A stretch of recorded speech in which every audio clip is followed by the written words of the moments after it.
المطبخ المصري على مر العصور معروف باختراعاته المميزة واللي دايما بتتطور بشكل ملحوظ جدا. والفيديو النهاردة عبارة عن كام أكلة جديدة عاملين إضافة هايلة، وكان لازم أروح أشوف إزاي عملوها وأطبق على كلام كل اللي جربوها.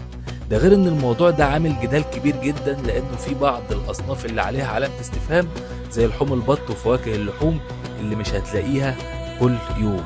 والممتع كمان في التجربة إن بعض الأكلات دي بتتعمل قدامك على الترابيزة كنوع من التشويق والإثارة. وأول نوع من الأكلات دي صدور البط المشوية على الفحم، واللي مش بتقتصر على شويها بس، لا ده كمان بتكمل سواها في الزبدة قدام عينيك، واللي طعمها خطير فعلا بعيد عن أي مشويات تانية.